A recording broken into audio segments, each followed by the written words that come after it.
সাভারে আওয়ামী লীগের অপতৎপরতা ঠেকাতে মোটরসাইকেল মহড়া ও অবস্থান কর্মসূচি করেছে সাভার পৌর বিএনপি। বিস্তারিত খায়রুল ইসলাম অভি প্রতিবেদনে। বৃহস্পতিবার সকালে ঢাকা ১৯ আসনের সাবেক সংসদ সদস্য ও বিএনপির কেন্দ্রীয় নেতা ডা. দেওয়ান সালাহউদ্দিন বাবুর নেতৃত্বে এই কর্মসূচি পালিত হয়। সার্বিক সহযোগিতায় ছিলেন ওবায়দুর রহমান অভি এবং পৌর বিএনপির ছাত্র বিষয়ক সম্পাদক মোহাম্মদ আশরাফুল ইসলাম আরিফ। আশরাফুল ইসলাম আরিফ বলেন, ষড়যন্ত্র ও অপতৎপরতার বিরুদ্ধে সাভার পৌর বিএনপি মাঠে রয়েছে। জনগণের ভোটাধিকার ও গণতন্ত্র পুনরুদ্ধার না হওয়া পর্যন্ত আমাদের এ ধরনের কর্মসূচি অব্যাহত থাকবে।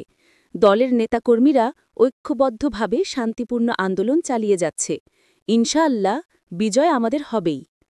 মোটরসাইকেল মহড়ার মাধ্যমে সাভার বিএনপির নেতাকর্মীরা তাদের ঐক্য, শক্তি ও গণ আন্দোলনের প্রস্তুতির বার্তা তুলে ধরেন। পাকিস্তান থেকে শুরু হয়ে রেডিও কলোনি পর্যন্ত শান্তিপূর্ণভাবে মহড়াটি সম্পন্ন হয়। আমি মোহাম্মদ আশরাফুল ইসলাম আরিফ, সাভার পৌর বিএনপি ছাত্র বিষয়ক সম্পাদক। আজকে এই যে ফ্যাসিস্ট আওয়ামী লীগের লোক যারা আছে, যারা আজকে লকডাউন ডেকেছিল, এদের প্রতিবাদে এবং বিক্ষোভে আমরা আজকে রাজপথে আছি। ডাক্তার দেওয়ান মোহাম্মদ, ঢাকা ১৯-এর কান্ডারি ডাক্তার দেওয়ান মোহাম্মদ সালাউদ্দিন বাবু, গণমানুষের নেতা, ওনার নির্দেশে আমরা রাজপথে আছি, যাতে করে আওয়ামী লীগ এবং ছাত্রলীগ, যুবলীগ অঙ্গ সংগঠনের কোনো লোক কেউ সরকার বিরোধী বা মানুষের ক্ষতি হয় এমন কোনো কার্যকলাপে জড়িত না থাকতে পারে, এর জন্য আমরা রাজপথে আছি। ইনশাল্লাহ পূর্বেও ছিলাম, এখনও আছি, ইনশাল্লাহ আল্লাহ যদি বাঁচায় রাখা আগামীতেও থাকবো। এই বলে আমি আমার সংক্ষিপ্ত বক্তব্য শেষ করছি। বাংলাদেশ জিন্দাবাদ।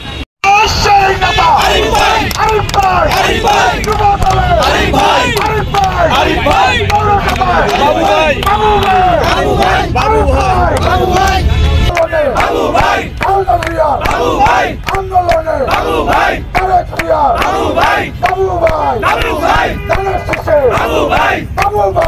ভাই